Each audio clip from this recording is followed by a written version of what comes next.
Hey everyone, how's it going? Thanks so much for tuning in. You know, we feature so many different types of vehicles in this channel that I thought for this one I'd do something a little bit different and see what you guys think. I recently got back from California. I took a trip with XTI Aircraft Company to their official unveiling of the Trifan 600, which I didn't really know much about, like aviation and stuff prior, so this is a pretty unique opportunity for me to actually get out there and experience something different.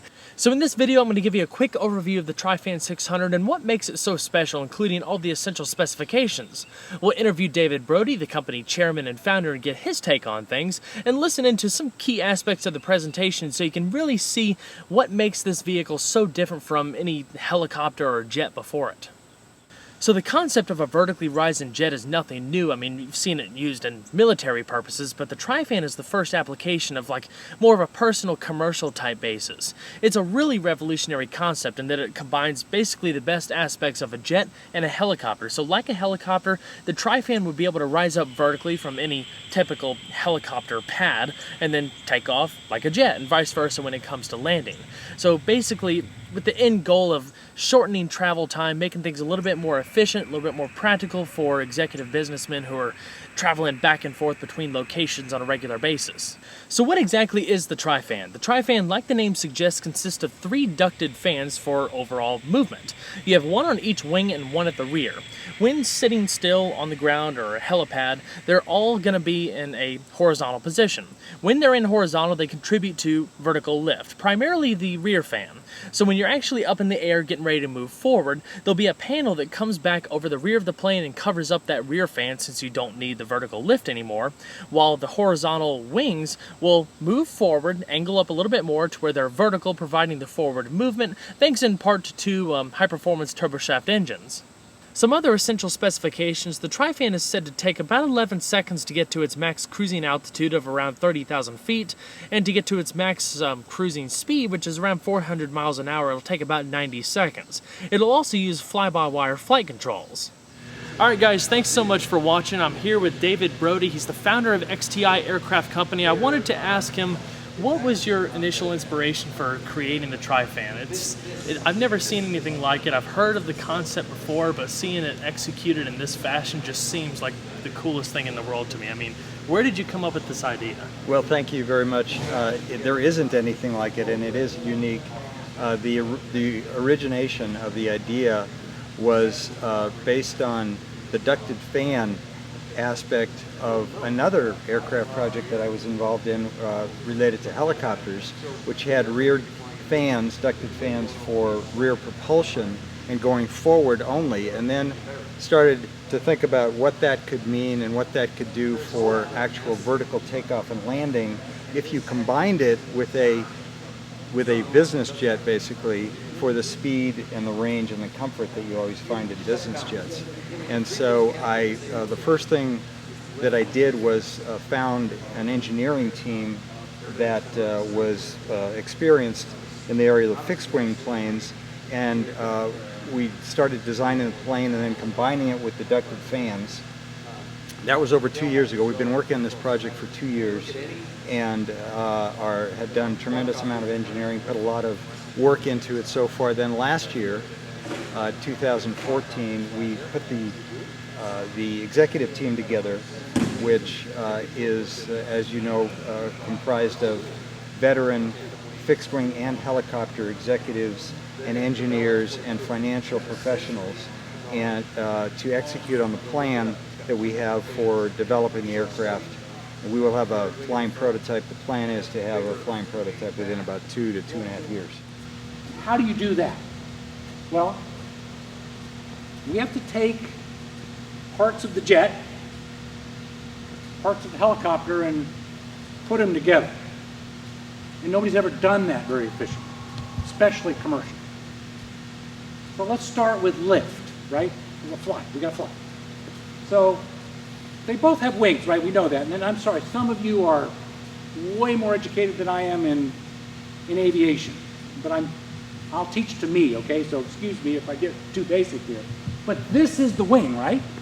It's shaped just like that wing. This wing gets air to flow over it by using those engines to push it forward. This wing gets air flowing over it by having that engine rotated, right? So they both have wings. So how do you do an aircraft that needs to do lift in that sense and lift in this sense? Let's put that airplane together. Okay, let's start with a conventional helicopter. This is our Augusta 109 power. So the engine turns, it spins a transmission, that spins this rotor at about 360 revolutions a minute. Okay, great. That's all spinning, it's generally spinning this way. Okay, now what happens when you gun a car? Torque, right? So all single bladed helicopters need that crazy device back there, which a lot of people call a tail rotor. What it really is, it corrects for torque. If the blade's spinning this way, the nose wants to spin that way, that's what that does back there.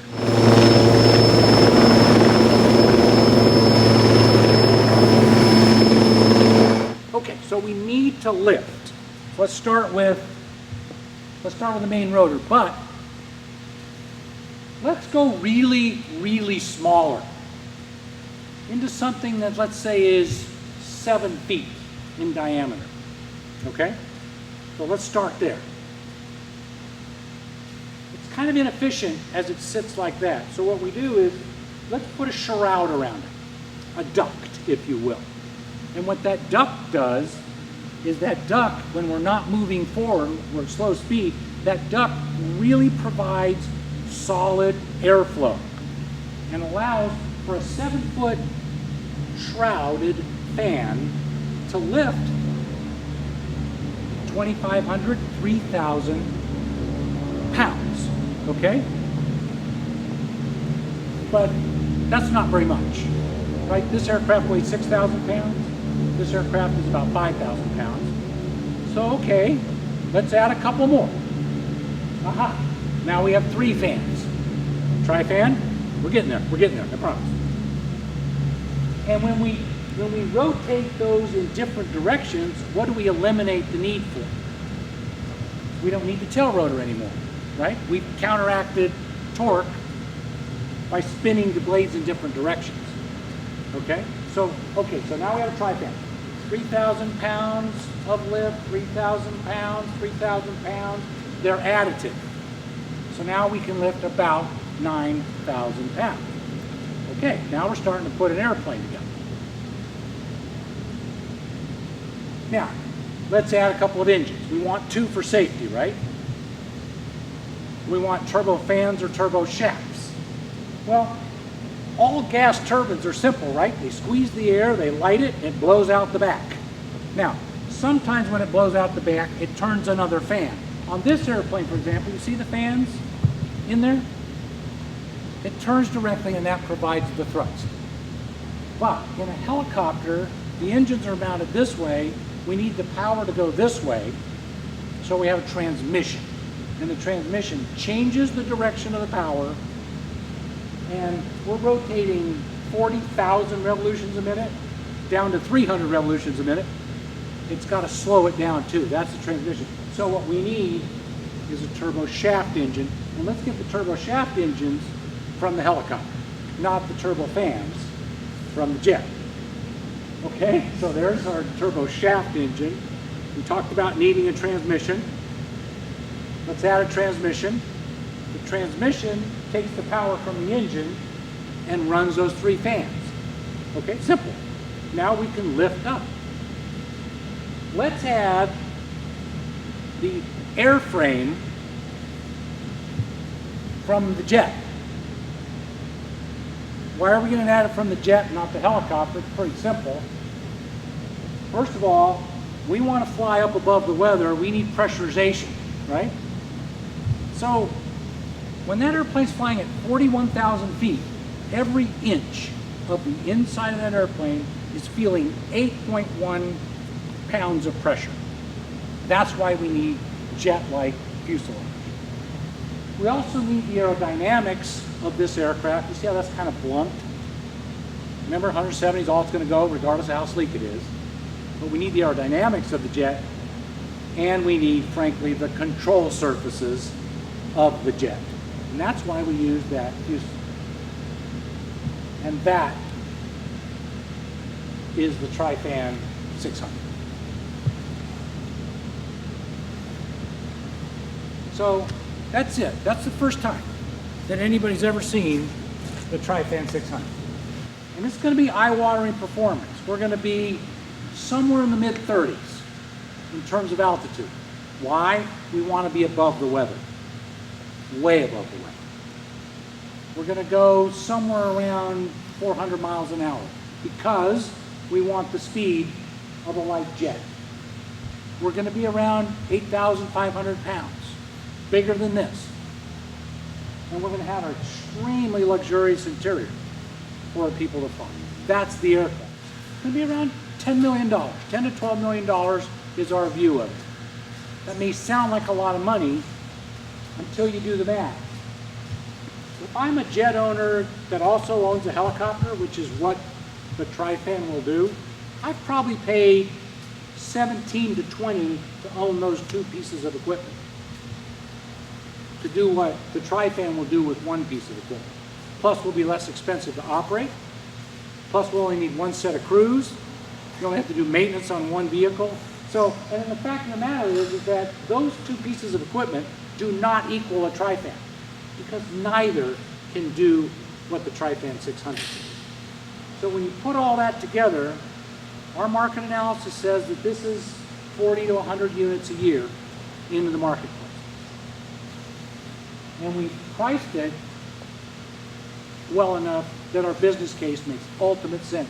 Because while a lot of us are aviation people, most of us are businessmen too.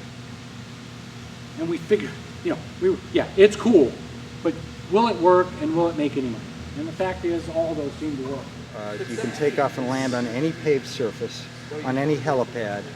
We will be offering custom-made helipads and hangars for people who, customers who buy the aircraft and then want if they can't land on their driveway for any reason and they want a helipad next to their home, next to their business, we will provide the custom-made helipad. It's really cool. As I understand it, this is the first time that you've actually unveiled like the model and everything to the public, correct? Yes, this is an unveiling related to our crowdfunding financing for non-accredited investors. That's anybody that you don't have to have a minimum net worth or income. That became legal on June 19th under new Securities and Exchange Commission regulations.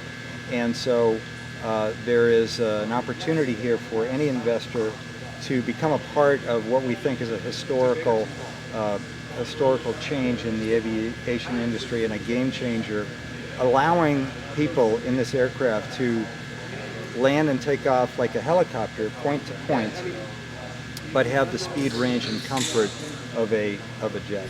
All right, guys, just finished up with the presentation. Let's go ahead and hop on in this helicopter for a ride back to the Santa Monica Airport.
I hope you enjoyed the sneak peek at the Trifan 600. Be sure to stay tuned next time. There's a lot more where that came from. Take care, everybody.